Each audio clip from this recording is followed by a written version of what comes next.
အားလုံးပဲမင်္ဂလာပါရှင်။ The Young Prince and Tarot ကနေပြီးတော့ပြန်လည်ကြိုဆိုလိုက်ပါတယ်ရှင်။ဒီနေ့ကတော့future spouse pick up ပိုင်းလေးလုပ်ပေးထားတာဖြစ်ပါတယ်။အဲ့တော့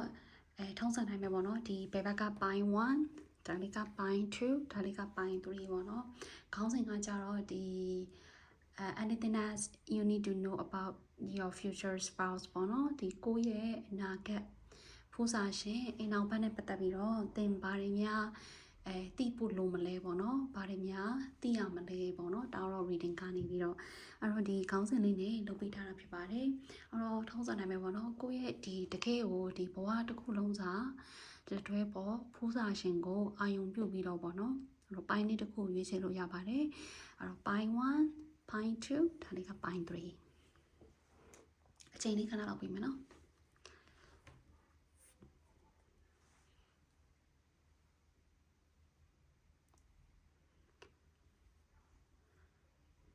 โอเคအဲ့ဆိုရင်စလိုက်အောင်နော်ပိုင်း2လေးဒါပိုင်း2ခဏတော့ဖယ်ထားလိုက်မယ်နော်ဒါလေးကပိုင်း3โอเคအဲ့ဆိုရင်ဒါလေးကနောက်ဆုံးကြမှကြည့်မယ်နော်ပိုင်း1တွေ့ထားတာလေးကိုโอเคအဲ့ဆိုရင်ထုံးစံနိုင်ပဲပေါ့နော်ဒီနေ့အတွက်ကိုဒီကက်လေးနဲ့စလိုက်အောင်ဒီကက်လေးကမသုံးတာနဲ့ကြာသွားပြီဆိုဒီကက်လေးနဲ့စကြည့်လိုက်အောင်နော်ဒီကက်ကလည်းထားတော့ကက်နေပါပဲနော်ဒီကက်လေးကြာတော့ကက်ကကြီးပြီးတော့ထူတဲ့ခါကျတော့လေရှက်ဖဲရတာနည်းနည်းလေးခတ်တော့ဒီနေ့ဒီကက်လေးသုံးကြည့်လိုက်အောင်ပိုင်း1လေးတွေအနာဂတ်ဖူးစာရှင်ဘာတွေလုပ်နေမလဲပေါ့နော်ဒါမှမဟုတ်ဘာတွေများပိုင်း1လေးတွေသိဖို့ရှိမလဲပေါ့နော်ပိုင်း1လေးတွေရဲ့အနာဂတ်ကဖူးစာရှင်လက်တွဲပေါ့အချို့လေးတွေရတဲ့ energy စရလိုက်တာပေါ့နော်ပိုင်း1လေးတွေအများစုဒီမတွေ့ရသေးတဲ့သူဖြစ်လိမ့်မယ်နော်ဒီအိမ်နောက်ဘက်ကိုယ့်ရဲ့လက်တွဲပေါ်ဖူးစာရှင်နဲ့အများစုနော်အများစုပိုင်း1လေးဒီမတွေ့ရသေးဘူးတည်အောင်လူအစ်စ်ထဲကဖြစ်ဖို့များတယ်အချို့ပိုင်း1လေးတွေအခုချိန်မှာ single ဖြစ်နေနိုင်တယ်နော်ဟုတ်တယ် single တွေလည်းများတယ်နော်လာကြည့်တယ်မှာမတွေ့ရသေးဘူးအလုပ်ထဲကတွေ့နိုင်တယ်တည်တာအချို့လေးတွေလေအချို့လေးတွေဒီကက်ကတော့ chef ရတာလို့အရန်ကြီးရည်တည်မထွက်ဘူးကက်တရအလုပ်ထဲကတွေ့နိုင်တယ်နော်မထွက်ဘူးဟေးဒီကက်ကတော့အရန်ကြီးတော့လေတော်တော်အောင်ဆိုမထွက်ဘူးတော့โอเคထွက်လာပြီဟုတ်ပြီရပြီ energy တွေရပြီ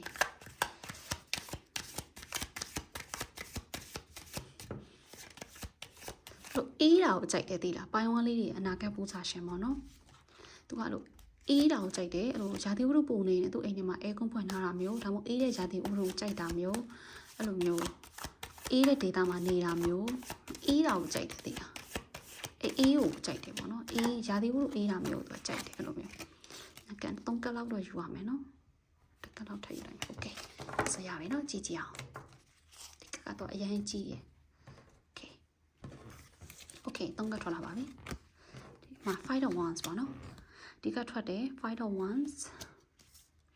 new beginning နဲ့ထင်တယ်ခုနကတည်းကenergy တော့ရလိုက်တယ်သိလားမပြောလိုက်တာโอเคဒီမှာကျတော့ 9 of swords okay အဲ့တော့ကြည့်အောင်နော်ကလေးမြင်ရမယ်ထင်တယ်နော် okay အဲ့တော့ခုနကပြောလို့လူသစ်တွေကဖြစ်နိုင်တယ်နော်နံပါတ်1ပြီးတော့နံပါတ်ဟောပေါ့နော်နံပါတ်2အဖြစ်ဆိုရင်တော့ဒီပိုင်း1လေးအနာဂတ်ဖူးစာရှင်ကအခုသူ့ရဲ့ဘဝမှာလို့အသစ်တစ်ခုခုစတင်တာခုနကပြောလို့နေရာဒေသအပြောင်းအလုပ်အပြောင်းအလဲအလုပ်သစ်စတင်တာအခုအချိန်မှာသူကလေဟုတ်တယ်မိဘရဲ့ဒီအရေးအဝါအောက်ကနေပြီးတော့ဒီရုံထွက်ပြီးတော့ကိုယ့်အကိုအဲ့လိုအလုပ်လုပ်တာကိုယ့်အိမ်နဲ့ကိုနေတာအိမ်ခွဲနေတာမျိုးအစ်စ်မှာနေတာအဲ့လိုမျိုးလေးတွေ့ရတယ်အချို့နေဆိုရင်အဲ့လိုပေါ့နော်ចောင်းပြီးတာသူကနောက်ကျတာလို့ပြောရမယ်အဲ့လိုမျိုးအဲ့လိုဘွဲလွန်နေပါရဲ့ထက်ယူရဲပဲထားပါတော့အခုချိန်ကျမှသူကအဲ့လိုအလုပ်လုပ်တာသူ့မှာအစ်စ်ကလေးတွေပေါ့နော်လက်တလောအဖြစ်အချို့လေးကားအသစ်ဝယ်တာပိုင်း1လေးတွေ future spouse เนาะအနာဂတ်ပိုးစားခြင်းဟာအဲ့လိုမျိုးလက်တလောမှာသူအသစ်အစမ်းလေးတွေနည်းနည်းလေးလောက်တာမျိုးလေးတွေသူ့ဘဝမှာအပြောင်းလဲနည်းနည်းပဲတည်တာအပြောင်းလဲအကြီးတော့မတွေ့အောင်နည်းနည်းလေးတွေရှိတယ်အချို့တွေဆိုအိမ်ပြောင်းတာအဲ့လိုမျိုးဟုတ်တယ်အဲ့လိုမျိုးလေးတွေရှိတယ်အချို့ပိုင်း1လေးတွေရဲ့အနာဂတ်ပိုးစားခြင်းဆိုရင်လက်တလောမှာသူကဒီ relationship တစ်ခုကိုအဆုံးသတ်လိုက်တာဟုတ်တယ်အချို့လေးဆိုရင်ပိုင်း1လေးရဲ့အနာဂတ်ဖူးစာရှင်ပေါ့နော်သူကအဲ့လိုလက်တလုံးမှာ relationship တစ်ခုကိုအဆုံးသတ်လိုက်တာသိလား ဟုတ်တယ် relationship တခုအဆုံးသတ်လိုက်တာမျိုးတွေဖြစ်နိုင်တယ်ပြောခုနကပြောလိုက်တာเนาะဒီပိုင်းဝန်းလေးတွေအများစုဒီကိုယ့်ရဲ့ဒီအနာဂတ်ဖိုးစာရှင်နဲ့မတွေ့ရတော့သေးဘူးသေးလားလူတစ်ထဲကဖြစ်လိမ့်မယ်เนาะလူတစ်ထဲကအများဆုံးဖြစ်မယ်အလုတ်ထဲကတွေ့နိုင်တယ်ကိုလမ်းထဲရအောင်ဖြစ်နိုင်တယ်အချို့လေးတွေဘာကြောင့်လဲမသိဘူးလမ်းထဲကလူတွေပါတယ်ဖြစ်နိုင်တယ်အိမ်နီးနားပတ်ဝန်းကျင်ကဖြစ်နိုင်တယ်မဟုတ်အချို့ပိုင်းဝန်းလေးတွေကိုမိဘနဲ့တီးတဲ့သူတွေတွေကဖြစ်နိုင်တယ်သေးလားကိုနဲ့ကမဟုတ်ဘူးဒါပေမဲ့ကိုမိဘနဲ့တီးတဲ့သူတွေတွေကအဲ့လိုမျိုးဖြစ်နိုင်တယ်မိဘချင်းတီးတာပြောတာเนาะအဲ့လိုမျိုးတွေဖြစ်နိုင်တယ်ဆွေမျိုးချင်းတည်တာလို့အဲ့လိုမျိုးတွေဖြစ်နိုင်နေတည်တာခုနကပြောသူ relationship ကိုအဆုံးသတ်လိုက်တာအလုပ်အသစ်စတာအလုပ်ပြောင်းတာဒါမှမဟုတ်ယာရုတိုးတာလည်းဖြစ်နိုင်တယ်သူလုံးနေကြအလုံးမှာပဲယာရုတိုးသွားတာပေါ့နော်အများစုကတော့လေတွဲဖူးတဲ့သူတွေကမဟုတ်ဘူးအချို့တွေဆိုရင်ခုနကပြောတွေ့အောင်မတွေ့ရသေးဘူးလူအသစ်ဖြစ်မဲ့အချို့တွေကတည်ရဆိုရင်တော့အဲ့လိုသူ့အကြောင်းအများကြီးမသိရဘူးတော်တော်မသိရတာနမဲလောက်ပဲတည်တာလောက်ပဲရှိနိုင်နေတည်လားနော်အများစုဒီမတွေ့ရသေးဘူးเนาะအဲ့လိုမျိုးရတယ်တွေ့ပြီးသွားတဲ့ခါကျတော့ကိုယ်အရန်ချစ်ပေးလိမ့်မယ်ပေါ့နော်အဲ့တော့ Nine of Swords energy ကတော့တဲ့သူ relationship မှာပဲဖြစ်ဖြစ်အလုပ်အကိုင် तू ကလေအခုအချိန်မှာအလုပ်သစ်စရတယ်လို့ရတယ်ဒါပေမဲ့လေ तू ပြီးခဲ့ပြီးတဲ့နှစ်တည်းတော့ပါပေါ့နော်ပြီးခဲ့တဲ့လတွေတော့ तू အလုပ်မှာလည်းအခက်ခဲတွေရှိခဲ့ပုံရတယ်ဟုတ်တယ် Fight of Wands energy နဲ့ဆိုသွားရပြီအလုပ်မှာလေအကျက်အတီးပေါ့နော်အလုပ်မှာအရှုပ်အရှင်းအဲ့လိုမျိုးတွေသူရှိခဲ့တယ်ကွာသိလားပိုင်းဝန်းလေးတွေ future spouse ပေါ့နော်ဖူးစာရှင်ရဒီသူ့ရဲ့ energy ကိုယူလိုက်တဲ့အခါမှာပေါ့နော်အခုချိန်မှာတော့အဲ့လိုအခါကြောင့်အလုပ်ပြောင်းတာဖြစ်ဖြစ်မယ်အလုပ်ရာလို့တိုးတာဖြစ်ဖြစ်မယ်တခုခုပဲဒါပေမဲ့သူပြီးခဲ့တဲ့ဓာတ်တွေပြီးခဲ့တဲ့နှစ်တွေတော့အရှုပ်အရှင်းတွေမှာသူရောက်ခဲ့တယ်ကွာသိလားအဲ့လိုအများတော့အလုပ်အရှုပ်ရှင်းဒါမှမဟုတ်သူ့တငယ်ချင်းပေါင်းတဲ့နေရအဲ့လိုနဲ့တိတ်မကောင်းတာမျိုးအဲ့လိုမျိုးလေးတွေပေါ့နော်သူအရှုပ်ရှင်းတွေဖြစ်ခဲ့ရတယ်ကွာစာရွက်စာတမ်းလေးတွေငွေနဲ့ပတ်သက်ပြီးတော့ငွေဆုံးရှုံးလိုက်ရတာမျိုးလေးတွေဟုတ်တယ်သူ့မှာအဲ့ဒါမျိုးတွေရှိခဲ့ရကွာသိလားပြီးတော့ဒီလူကများသောအားဖြင့်တော့အများစုဒီပေါင်းဝန်းလေးရဲ့ future spouse ပေါ့နော်ဖူးစာရှင်အများစုဒီဟိုကဖြစ်လိမ့်မယ်သူ့အလုံးနဲ့သူရှိပြီးသားသူဖြစ်ဖို့များတယ်ပေါ့နော်ဟုတ်တယ်သူငွေဆုံးရှုံးလိုက်ရတာမျိုးတွေအဲ့ဒါမျိုးတွေရှိခဲ့လိမ့်မယ်ပေါ့နော်လက်တလောပြီးတော့ energy ကဘယ်လိုလဲဆိုတော့ဒီ lateral energy ဖြစ်ရင်ဖြစ်ပေါ့နော် lateral energy မဟုတ်ဘူးဆိုရင်ကြတော့ဒီပိုင်းဝန်းလေးတွေနဲ့မတွေ့ခင်ပေါ့နော်ပိုင်းဝန်းလေးနဲ့မတွေ့ခင်မှာဒီဟာတွေဖြစ်တာပေါ့နော်သူ့ပေါ်မှာဒါတွေဖြစ်ပြီးသွားတော့မှပိုင်းဝန်းလေးနဲ့လာတွေ့တာအဲ့လိုမျိုးလည်းဖြစ်နိုင်တယ်နော်အဲ့လိုမျိုးလည်းဖြစ်နိုင်တယ်နော်ဟုတ်တယ်သူခုဆုံးရှုံးလိုက်ရတာမျိုးအဲ့လိုငွေလို့တော့မြင်တယ်ပေါ့နော်ငွေဆုံးရှုံးလိုက်ရတာမျိုးလေးတွေသူမှရှိတယ်ဟုတ်တယ်ဟုတ်တယ်အဲ့လိုမျိုးပေါ့နော်ပြီးတော့အဲ့လိုပဲတခုနာကျင်ရတာသူ့ဘဝမှာအဲ့လိုနာကျင်စရာကောင်းတဲ့ဖြစ်ရတွေဖြစ်တာအဲ့လိုမျိုးတွေဖြစ်ပြီးတော့မှပိုင်းဝန်းလေးနဲ့လာတွေ့တာသူမဟုတ်ရင်ကြတော့လေကိုပေါ့နော်ကိုဘဝမှာအဲ့လိုတကယ်ကိုလေအဲ့လိုပေါ့နော်ကိုရဲ့မိဘတွေကကွင်လွန်သွားတာဒါမှမဟုတ်ကိုချစ်ရတဲ့သူဒါမှမဟုတ်ကိုကအိမ်နဲ့ခွင်လိုက်ရတာကိုဘဝမှာလို့အကြီးကျယ်နာကျင်စရာကောင်းတာတခုခုဖြစ်ပြီးတော့မှပဲသူနဲ့သွားတွေ့တာဒါမှမဟုတ်ပိုင်းဝန်းလေးတွေကြတော့သူကပိုင်းဝန်းရဲ့ energy ကြတော့ပိုင်းဝန်းလေးကြတော့စိတ်ထိခိုက်လွယ်တဲ့ energy သွားရတယ်ပေါ့နော်အဲ့လိုမျိုးအဲ့တော့စိတ်ထိခိုက်လွယ်တာဆိုတော့ဟိုကိစ္စကြီးမားမဖြစ်သွားဘူးဆိုရင်တော့မှအဲ့လိုပေါ့နော်ကိုစိတ်ထိခိုက်လွယ်တဲ့ကိစ္စပြီးတော့မှသူနဲ့သွားတွေ့တာအဲ့လိုပေါ့ကိုစိတ်ထိခိုက်ရတာအကြီးကျယ်ပေါ့နော်အဲ့ဒါဖြစ်ပြီးတော့မှသူနဲ့သွားတွေ့တာဒါမှမဟုတ်သူပေါ့နော်သူအဲ့ဒါဖြစ်ပြီးတော့မှပဲသူ့ဘဝမှာကြီးမားအခက်အခဲတစ်ခုခုကိုဖျက်ချော်ပြီးမှပဲသူနဲ့ကိုနဲ့လာတွေ့တာအဲ့လိုမျိုးဖြစ်နိုင်တယ်ပေါ့နော်အများစုဒီမတွေ့ရသေးဘူးဆိုတော့ energy ပဲရတယ်ပြီးတော့သူကအဲ့လိုခဏပိုင်းဝန်းလေးတဲ့ future spouse ကလည်းအရှုပ်အရှင်းနဲ့ရောက်တတ်တယ်သူကလူတော်ဖြစ်ဖို့များတယ်သိလားသူပတ်ဝန်းကျင်မှာသူလူတော်ဖြစ်နိုင်တယ်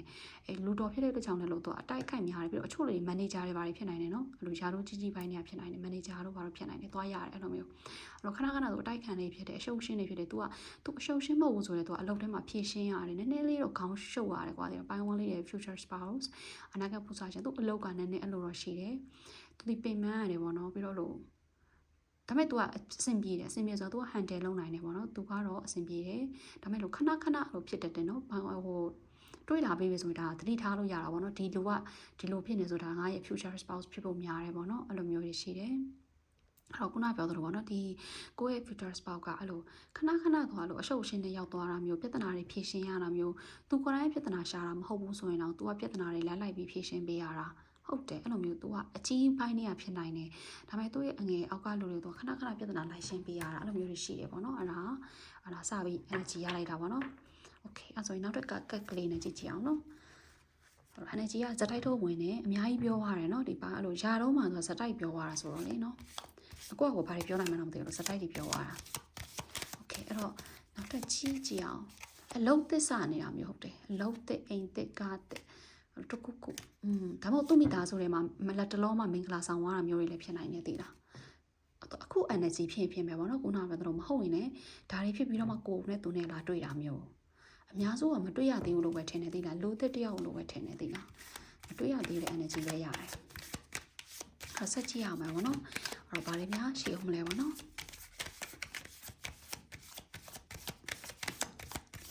โอเคအဲ့တော့ဆက်ပြီး shuffle လုပ်လိုက်အောင်နော်အဲ့တော့အချို့လေးတွေကြတော့ဒီ engineer ဘာတွေဖြစ်နိုင်နေသေးလား energy ရလိုက်တာလေအဲ့ဒီဟုတ်တယ်ဟောပေါ့ဘီသူကန် engineer စလုပ်ရေးနဲ့ပတ်သက်ပြီးလှုပ်လှုပ်ရတာဟုတ်တယ် construction ဘိုင်းမှာသူကအဲ့ office worker ဖြစ်တာအဲ့လိုမျိုးလေးတွေရှိရသေးတာနော်ဒီကိုရဲ့ဟွာပေါ့နော်အနာဂတ်ပူဇာရှင်ဘာဝန်းလေးတွေရဲ့အနာဂတ်ပူဇာရှင်ပေါ့နော်အဲ့တော့ဆက်ကြည့်အောင်နော်အဲ့တော့ဘာ energy တွေများထွက်ထွက်အောင်လဲဆက်ပြီးယူလိုက်အောင် yes ပေါ့နော်အဲ့တော့မတွေ့ရသေးဘူးတွေ့ဖို့ကြာအောင်ပါလားဆရာမဆိုရင်တော့နည်းနည်းလေးတော့ကြာအောင်ပဲသေးတာချက်ချင်းမတွေ့နိုင်သေးဘူးနည်းနည်းလေးတော့ energy ကဒီလူနဲ့တွေ့ဖို့နည်းနည်းကြာသေးတွေ့ပြီးွားရင်တော့သူအလုံးရှုပ်တယ်နော်သေးတာအဲ့ဒါလည်းသိနိုင်တဲ့အချက်တရားတစ်ခုပေါ့နော်ဘိုင်းဝန်းလေးတွေရဲ့အနာဂတ်ပူဇာရှင်အလုံးရှုပ်တယ်အလုံးများတယ်ပြောတာအဲ့လိုတခါလေးအဲ့လိုဖုံးဆက်ဟောပါတော့ပလန်နာပြီးသားကိစ္စတော့သူအဲ့လိုဖျက်ရတာမျိုးတွေဖြစ်နိုင်နေသေးလားနည်းနည်းအလုံးရှုပ်တဲ့လူမှာပါတယ်နော်ဘိုင်းဝန်းလေးရဲ့အနာဂတ်ပူဇာရှင်အဲ့လိုအလုံးများတယ်အလုံးရှုပ်တယ်အဲ့လိုပြောရှိတယ်သူ energy ကလေဒါပေမဲ့သူကအလုံးရှုပ်ခံနိုင်နေသေးလားခေါင်းပူတော့ခံနိုင်တယ်ဘိုင်းဝန်းလေးရဲ့ဒီပူဇာရှင်ကလေခေါင်းပူတော့ခံနိုင်တယ်ဒါပေမဲ့သူကအဲ့လိုခေါင်းပူခံနိုင်တယ်ဒါပေမဲ့အဲ့လိုခဏခဏအရှုပ်အရှင်းတွေဖြည့်ရှင်းရတယ်အိမ်ရဲ့ energy မဟုတ်ဘူးပေါ့နော်အိမ်မှာဖြစ်တာမဟုတ်အဲ့လိုမျိုးသူအပြင်မှာအဲ့လိုမျိုးအလုပ်ထဲမှာဖြစ်ဖို့များတယ်နော်ဒါမှမဟုတ်လေသူကသူ့တငယ်ချင်းတွေအရှုပ်အရှင်းတွေခဏခဏ live share ရှင်းပေးရတာမျိုးအဲ့ဒီအားမျိုးရှိတယ်တိလားဘိုင်းဝန်းလေးရဲ့ future spouse ကလေအဲ့ energy ကိုသွားရတယ်ဘိုင်းဝန်းလေးတွေနေတော့မတွေ့ရသေးဘူးပေါ့နော်အများစုကတော့မတွေ့ရသေးဘူးလို့ထင်တယ်ကတိကခုနကလည်းတိတ်မထွက်ဘူးနော်ဒီဘိုင်းဝန်းပဲဟုတ်တယ်သူကလေတွေ့ဖို့နည်းနည်းကြာအောင်ပါနော်ဘိုင်းဝန်းလေးကတိကမထွက်ဘူးသိလားမထွက်ဘူးမတွေ့ရသေးဘူးတွေ့ဖို့လည်းနည်းနည်းလေးတော့ကြာအောင်ပါနော်ဘိုင်းဝန်းလေးတွေမထွက်ဘူးဒီကတ်လည်းမထွက်ဘူးခုနကလည်းမထွက်ဘူးတွေ့လားအရန်ကြာတယ်ကတ်တွေထွက်ဖို့ကလေတော်တော်ကြာတာထွက်ဘူးပုံမှန်ဆိုရင်တော့သူစတိုက်ထွက်တော့ပါသေးလားမထွက်ဘူးနော်အရန်ကြာနေရောenergy တွေကတော့ဝင်ပါတယ်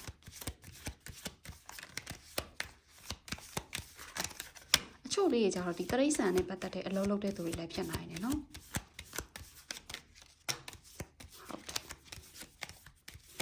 ဟုတ်တယ်တကယ်ထွက်ပေါ်တော့အားချရတော့ပိုင်းဒါဆိုဘလို့ဖြစ်နိုင်လဲဆိုရင်လေသိလားပိုင်းဝန်းလေးတွေရဲ့အနာဂတ်ပူဇာရှင်ကပိုင်းဝန်းလေးနဲ့တွေ့ပြီးွားတဲ့ခါမှာလည်းအဲ့လို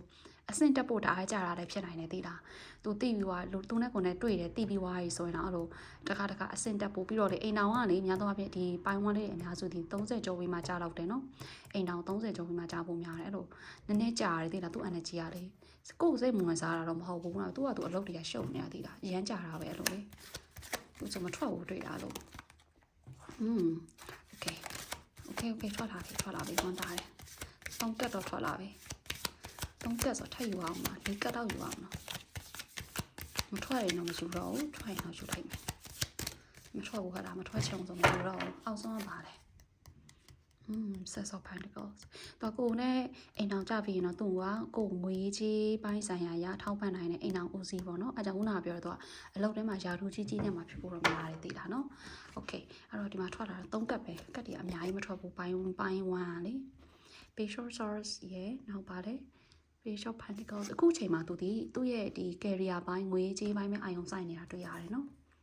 ငွေစုနေတယ်ပေါ့နော်အဲကြောင့်ခုနပြောသလိုသူခွဲထွက်ပြီးတော့အဲ့လိုမျိုးမိသားစုကနေပေါ့နော်သူ့ရဲ့မိသားစုကနေခွဲထွက်ပြီးသူစူးစမ်းနေတာမျိုးတွေရှိနိုင်နေသေးလားနော်အဲ့ဒါလက်တလောမှာပေါ့နော် new beginning ဆိုတော့အဲ့လိုမျိုးဖြစ်ဖို့များတယ်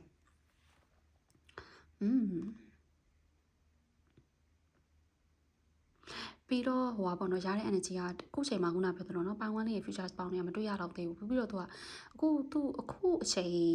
ပေါ့နော်အခုချိန်မှာသူ့ရဲ့စိတ်ထဲမှာလို့တယောက်ယောက်ကိုလေသူကတန်းတနေရမျိုးတွေရှိတယ်အဲ့လိုမျိုးပေါ့နော်ဒါမှမဟုတ်ရင်လည်းသူနဲ့စုံသွားမယ်အဲ့လိုဖူးစာရှင်ကိုတန်းတနေရမျိုးလေးတွေလည်းရှိနိုင်တယ်မဟုတ်ရင်လည်းအဲ့လိုပြီးခဲ့ပြီးတဲ့ relationship တကူကိုတန်းတတာဒါမှမဟုတ်သူ့ရဲ့မိသားစုသူလွမ်းတာ အဲ့ဒီ energy လေးတော့ရှိတယ်ပေါ့နော်ဒါပေမဲ့ခုနပြောတော့ဒါတွေကအခုချိန်ဖြစ်မနေဘူးဆိုရင်သူနဲ့ကိုယ်နဲ့တွေ့ခံနေအဲ့လိုပေါ့နော်အဲ့လိုမျိုးဖြစ်နိုင်တယ်ပေါ့နော် okay အဲ့တော့ facial resource ရေပြီးတော့သူအဲ့လိုဆုံးဖြတ်ချက်တွေချပြီးတော့ဟုတ်တယ်သူ့ရဲ့အလုပ်မှာသူဆုံးဖြတ်ချက်ချပြီးလုပ်ရတဲ့အလုပ်ဒါမှမဟုတ်သူ့အလုပ်ကိုကပေါ့နော်သူ့ရဲ့အလုပ်ကိုကအဲ့လိုသူကိုယ်တိုင်ဆုံးဖြတ်ချက်ချပြီးလုပ်ရတဲ့အလုပ်မျိုးတည်လားသူကနည်းနည်းအရေးပါတယ်ကွာတည်လားအလုပ်ထဲမှာလို့ तू ကဆုံးဖြတ်ချက်ချရတာဟုတ်တယ်ဟုတ်မှာလဲဟုတ်တယ်ဟုတ်တယ်ဟုတ်တယ်ဟုတ်တယ် तू ကနည်းနည်းဆုံးဖြတ်ချက်ချရတဲ့သူဒါမှမဟုတ်လေအကြံဉာဏ်ပေးရတဲ့အလုပ်လည်းဖြစ်နိုင်နေသေးတာအကြံဉာဏ်ကောင်းတွေပေးရတဲ့အလုပ်လုပ်ရတာအဲ့လိုမျိုးတွေအချို့တွေအဲ့လိုဆရာတွေပါတယ်လည်းဖြစ်နိုင်နေသေးတာကလေးတွေကိုစာသင်ပေးတာအဲ့လိုမျိုးဒါမှမဟုတ်အဲ့လိုမျိုး तू ကတွဲဖက်ကုမ္ပဏီထောင်တာဆိုတော့ကုမ္ပဏီတစ်ခုဆိုလဲ तू ကသူတယောက်တည်းမဟုတ်ဘူးเนาะတကယ်ချင်းနဲ့ပဲဖြစ်ဖြစ်အခြားပါတနာနဲ့တွဲပြီးတော့ तू ကအဲ့လိ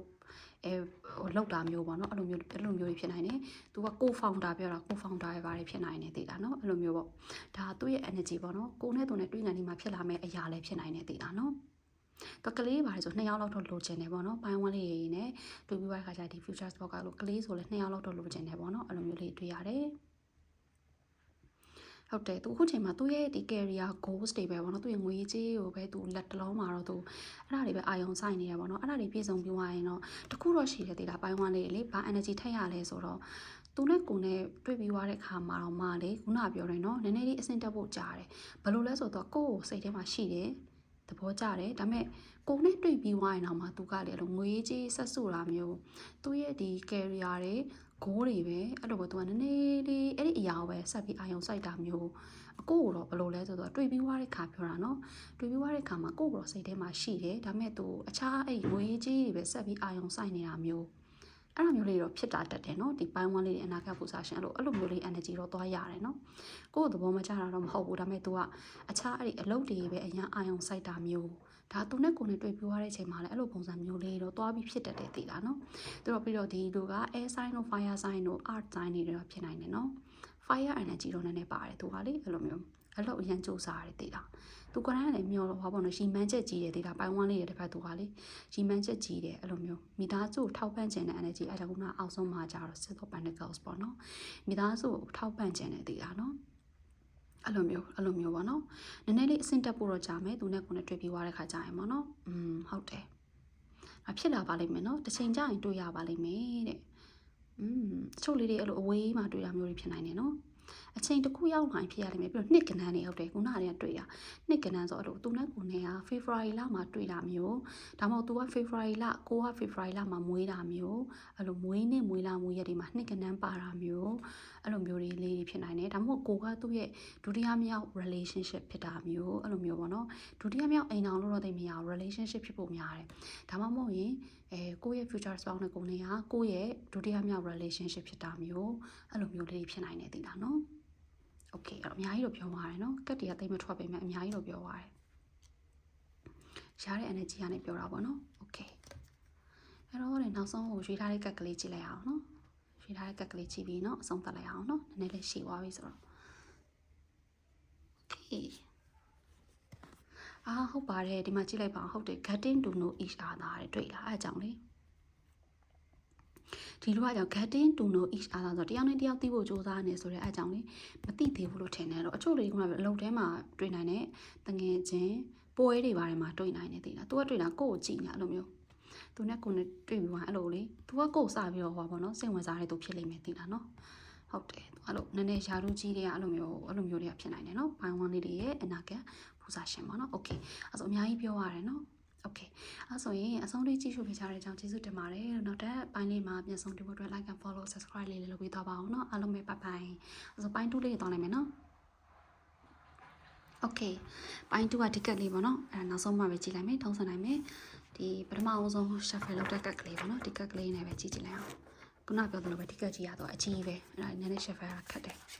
သူကတန်းထွက်လာတာโอเคပြန်ဝင်လိုက်မယ်ဒါဘာလို့လဲဆိုတော့ခုနပိုင်း1မှာထွက်ခဲ့တဲ့ကတ်ကြီးနည်းနည်းလေးတေချာ shuffle လိုက်မယ်အချို့လေးပိုင်း1လာကြည့်ရလည်းဖြစ်နိုင်တယ်ပေါ့နော်ပိုင်း2ရဲ့ energy စရပိုင်း2ရဲ့ဒီ future spouse ကလေးနည်းနည်း cozy type ဖြစ်တယ် cozy type ဆိုတော့အိမ်မှာနေရတာရုပ်ရှင်လေးတွေကြည့်ရတာအနားယူရတာအဲ့လိုမျိုးသူ့အိမ်လေးမှာသူ လိုနာနာနေရတာလုံးစရာရှိတာလေးတွေလုံးမယ်နာနာနေမယ်အဲ့လိုပုံစံမျိုးလေးသိလားနော်ကျို့တို့ Taurus တွေပါတယ်ဖြစ်နိုင်တယ်သိလား Art sign နဲ့ Art sign တွေက Taurus တွေပါတယ်ဖြစ်နိုင်တယ်အဲ့လိုမျိုးပေါ့နော်နည်းနည်းလေး cozy type ဖြစ်တယ်ကွာသိလားလို့အဲ့လိုမျိုးလေးပေါ့နော် easy going ပြောတာအဲ့လိုမျိုးလေးသူပုံစံလေးရတယ်နော်လုံးစရာရှိတာလုံးမယ်အေးချမ်းနေမယ်အဲ့လိုမျိုးလေးသိလားသွားစရာရှိတာသွားမယ်အဲ့လိုမျိုးလေးဘိုင်းတူလေးတွေရဲ့ဒီအနာဂတ်ပုံစံရှင် future spouse ပေါ့နော်Okay ထွက်လာပြီကတ်တရားဆန်းနေ Okay ပျော်နေတတ်တယ်ချို့လေးတွေကြတော့ Leo တွေပါဖြစ်နိုင်တယ် Fire sign တွေဖြစ်နိုင်တယ်သူ့တငယ်ချင်းတွေကချစ်တယ်သိလားဘာလို့လဲမသိ energy ရလိုက်တယ်ဘိုင်းတူလေးရဲ့ future spouse ပေါ့နော်ဘိုင်းသူမဟုတ်ရင်ကိုပေါ့နော်အဲ့လိုကိုသူ့ရဲ့ဒီအနီးနားတငယ်ချင်းတို့မိသားစုဆရာမတို့တအားချစ်တယ်အဲ့လိုပေါ့နော်အဲ့လိုအချစ်ခံရတယ်သိလားအဲ့လိုသူလူတွေကသဘောကျကြတယ်ချစ်ခင်ပေးကြတယ်သူကအဲ့လိုပြီးတော့သူကလည်းဖြစ်တယ်ဟုတ်တယ်သူကလည်း positive mindset နဲ့နေတဲ့သူမျိုးဖြစ်နိုင်တယ်နော်ဘိုင်းတူလေးရဲ့ဒီ future spouse ကဟုတ်တယ်အကောင်းမြင်ဝါဒပြောတာเนาะအကောင်းမြင်တတ်တယ်သူကလေလူတွေကိုအကောင်းမြင်တတ်တယ်ကုညီပေးတတ်တယ်ဒီလားဘိုင်းတူလေးရဲ့ future spouse ကလေအဲ့လိုလူတွေကိုလည်းကုညီတတ်တယ်အကြံဉာဏ်ကောင်းနေပေးတယ်အဲ့လိုသူတငယ်ချင်းတွေပေါ်မှာဆိုတော့အနစ်နာခံတယ်ဒီလားသူ energy အဲ့လိုဓာတ်ရဲဝင်လာတာဒီလားတည်းတွေဝင်လာတာဒီလားအဲ့လိုမျိုးအချိန်လက်တော်မှာတော့သူ single ဖြစ်နိုင်တယ်ဒီလားဘိုင်းတူလေးရဲ့ future spouse ကလေလက်တော်မှာ single ဖြစ်နိုင်တယ်ဒီလားတကယ်ကိုအကောင်းမြင်ဝါဒနဲ့သွားလို့မျိုး okay ထွက်လာပြီThe cherry ကိုမြင်ရမယ်ထင်တယ်နော်ဒါကတော့ seven of swords ကြီးပေါ့နော် The cherry ရဲ့ seven of swords ကြီးနောက်တစ်ခုကတော့ the sun ဖြစ်ပါတယ်တဲ့ okay ကြည့်အောင်နော်မြင်ရမယ်ထင်တယ်ကက်ကလေး okay အဲ့တော့ဒီပေါ့နော်ဒီပိုင်းတူးလေးရဲ့ futures ပါအနာဂတ်ဖူစာရှင်ကခုန the sun energy ကအများကြီးပြောရတယ်ပေါ့နော်သူအဲ့လို popular လေးဖြစ်နိုင်တယ်တင်လားသူ့ရဲ့ဒီ community ထဲမှာပေါ့နော်အဲ့လိုအတိုင်းဝိုင်းကြားထဲမှာသူအလုပ်ကိုင်းနေတယ်မှာသူ popular ဖြစ်နိုင်တယ်တင်လားသူအလုပ်အကိုင်းကအဲ့လိုအချို့အကြံပေးတာပါညာအချို့တွေလေ model တို့မင်းသားမင်းသမီးတို့အဲ့လို social media ပေါ်မှာအဲ့လိုနည်းနည်း popular ဖြစ်တာတို့အဲ့လိုမျိုးတွေဖြစ်နိုင်တယ်သိလားပိုင်းတူးလေးတွေ future spouse ပေါ့အနာဂတ်ပူဇာရှင်ရလေးနော်သူအဲ့လိုမျိုးလေးတွေဖြစ်နိုင်တယ်ဟုတ်တယ်သူကအချို့တွေ fashion model တို့အဲ့လိုမျိုးနည်းနည်းလေးအဲ့လိုမျိုး media နဲ့ပတ်သက်တာတို့အမှုပညာနဲ့ပတ်သက်တာတို့အဲ့လိုမျိုးလေးလုပ်နေတဲ့သူလည်းဖြစ်နိုင်တယ်ပေါ့နော်ပိုင်းတူးလေးအနာဂတ်ပူဇာရှင်ကနော်အဲ့လိုမျိုးတွေဖြစ်နိုင်တယ်ပေါ့ okay အဲ့တော့ဒီ seven of swords ပေါ့နော်အလဲက seven of Michael နဲ့ seven of swords energy ကကြတော့သူကဟုတ်တယ်ပိုင်းတူးလေးတွေရဲ့နာဂတ်ဖူးစားရှင်ခုနပြောသူကလုံးဝနော်ချမ်းမင်းတိုက်ကွာသေးလားအဲ့လိုလူတွေကို attract လုပ်နိုင်တယ်သိလားလူတွေကသူ့စိတ်ဝင်စားလာအောင်သူစကားပြောတတ်ဆိုတတ်တယ်ပြီးတော့အလုပ်ထဲမှာဆိုလည်းအခွင့်အရေးတွေခဏရလိမ့်မယ်သိလားအဲ့လိုသူ့ရဲ့ energy ကအဲ့လိုမျိုးသူကပျော်နေတတ်တယ်အကောင်းမြင်ဝါတာပေါ့နော်အဲ့တော့လူတွေကသူ့ကိုချစ်တယ်အခွင့်အလန်းတွေပေးတယ်သူအခွင့်အရေးတွေရတယ်ပြီးတော့အလုပ်ထဲမှာလည်းသူအောင်မြင်ဖို့ပေါ့နော်လွယ်တာတော့မဟုတ်ဘူးဒါပေမဲ့သူကအဲ့လိုသူ့ရဲ့ဒီ personality ကြောင့်သူဒီအလုပ်ထဲမှာအဲ့လိုပို့ပြီးနေရတာမျိုးတွေရှိနိုင်နေသေးလားနော်အဲ့လိုမျိုးအဲ့လိုခုနပြော model အလုပ်တွေပါလုပ်တယ်ဆိုရင်တော့ သူများတကာတက်ပိုးဝင်နာမည်ကြီးလွယ်တာအဲ့လိုမျိုးလေးရှိရသေးလားနော်အဲ့လိုမျိုးသူ energy ကအဲ့လိုမျိုးလေးသွားတာပေါ့နော်ပိုင်းတူရဲ့အနာဂတ် position ပြီးတော့ဒီ seven of swords energy ကကြောင့်အဲ့လိုသူကလေသူ့စီမှာလက်တလုံးမှာရှိနေတဲ့ option တွေနဲ့ပတ်သက်ပြီးသူစိတ်တိုင်းမကြတာလည်းဖြစ်နိုင်တယ်ခုနပြောတယ်နော်သူတွေလူအများရဲ့စိတ်ဝင်စားခြင်းခံရတယ်အဲ့လိုသူ့သဘောကျတဲ့သူတွေလည်းများနိုင်နေသေးတာပိုင်းတူရဲ့အနာဂတ် position ရတယ်ဒါပေမဲ့ပေါ့နော်စိတ်ဝင်စားတဲ့သူတွေပါတယ်ညားနိုင်တယ်ဒါပေမဲ့သူကလက်တလုံးမှာပြောတာပေါ့နော်လက်တလုံးမှာအဲ့လိုသူသဘောကျတဲ့သူရဲ့လို့သူကမရှိသေးဘူးအဲ့လိုဖြစ်နေတယ်ပြီးတော့သစ္စာအရင်ရှိရသေးတယ်အဲ့ဒါကပြောတာတော့တငယ်ချင်းအပေါင်းအသင်းတွေဆိုလဲသူကလုံးဝအနစ်နာခံပြီးကိုညီတတ်တယ်သစ္စာရှိတယ်အဲ့တော့အဲ့လိုပေါ့နော်သူရွေးချယ်တဲ့သူကလည်းဒီလိုပဲသစ္စာရှိတဲ့သူအရင်ချစ်ရတဲ့သူပေါ့နော်ပြောရအဲ့ energy ကိုသွားရတယ်အရင်ချရတဲ့သူကရွေးချယ်ချင်တာအဲ့တော့လက်တလုံးမှာကတော့လေအဲ့လိုသူ့ရဲ့ option တွေထဲမှာသူဖြစ်လောက်တဲ့ထီအောင်တော့မရှိသေးဘူးအချို့တွေဆိုရင်ခုနပြောသလိုကိုကသူ့ရဲ့ fan တွေပါတယ်ဖြစ်နေနိုင်တယ်သိလားfan မဟုတ်ဘူးဆိုရင်တော့အဲ့လိုမျိုးပွဲတစ်ခုမှတွေ့တာဒါမှမဟုတ်အဲ့လိုကိုကသူ့လောက်နာမည်မကြီးဘူးကွာသိလားပိုင်းတိုးလေးကအဲ့လိုသူကတော့နာမည်ကြီးတယ်အဲ့လိုမျိုးဒါပေမဲ့ तू ကတော့ကိုကိုဘာလို့ရွေးချယ်လဲဆိုတော့ချစ်လို့ရွေးချယ်တာသိလား तू ကတော့အရန်လွာရဖြစ်တယ်အဲ့လိုမျိုးဖြစ်တယ်သိလားစမ်းတဲ့ချိန်နဲ့ဆိုတော့လေဒါပေမဲ့ဒါတလုံးမှာခုနပြောသလိုသူ့မှာရှိတဲ့ option နဲ့ပတ်သက်ပြီးသူဒီသဘောတိတ်မကျနေဘူးပေါ့နော်အဲကြောင့်ခုနကလည်းပြောရနော်ဒီမှာတွေ့တာပေါ်လာတာစာထဲမှာ working alone ဆိုတော့ဒီပိုင်းတိုးလေးရဲ့အနာဂတ်ဖူးစာရှင်အဲကြောင့်ခုနကလည်းပြောတယ်သူဒီတယောက်တည်းဖြစ်နေလိမ့်မယ်လက်တလုံးမှာပေါ့နော်လက်တလုံးမှာသူတယောက်တည်းနေဖို့များတယ်အဲ့လိုမျိုးသူပေါ့နော်သူ့သဘောကျတဲ့သူမရှိလို့မဟုတ်ဘူးရှိတယ် ဒါပေမဲ့ तू ကပြန်ပြီးသဘောမကျတာအဲ့လိုမျိုးသူ့နီးနားမှာရှိတဲ့ option တွေကို तू ကစိတ်တိုင်းမကျတာအဲ့ဒီ energy သွားရတယ်ပေါ့နော်နောက် the cherry ရပေါ့နော် the cherry ကတော့ဘယ်လိုဖြစ်လဲဆိုရင်တော့the cherry energy ကြတော့ तू ကလေကို့မြင်ချင်းပေါ့နော် तू သိတယ်အဲ့ဒီ energy သွားရတယ် तू ကလေဘယ်လိုလဲဆိုတော့ဟောပေါ့နော်အဲ့လို sense အရာဖြစ်ဖြစ် intuition အရာဖြစ်ဘယ်လိုလဲဆိုတော့လို့ခုနကပြောလို့ပဲ तू လက်တလုံးမှာ तू အနီးနားမှာရွေးချယ်စရာတွေရှိတယ်ဒါပေမဲ့ तू တယောက်ကိုမှ तू စိတ်တိုင်းမကြဘူးဒါပေမဲ့ကိုယ်တည်းတွေ့ပြီးသွားရင်ပေါ့နော်ပိုင်းတိုးလေးရဲ့ဖူးစာရှင်ဆိုတော့လေပိုင်းတိုးလေးတွေနဲ့တွေ့ပြီးသွားတဲ့ခါကျရင်တဲ့တန်းသိတယ်သူ့ရဲ့ဒီ intuition အရာကဒီလူဟာငါရဲ့ဖူးစာရှင်ဆိုတော့ तू တန်းသိရဲ့တဲ့အဲ့ဒီအရာတွေ့ရနိုင်မယ်သိလားသူနဲ့တွေ့ပြီးသွားရင်လေတန်းသိတဲ့အတွက်ကြောင့် तू ကတမ်းပြီး action ယူမှာလားဆိုတော့ကိုယ့်စီကိုချိကတ်လိမ့်မယ်သိလား action ယူတာထက်ပေါ့နော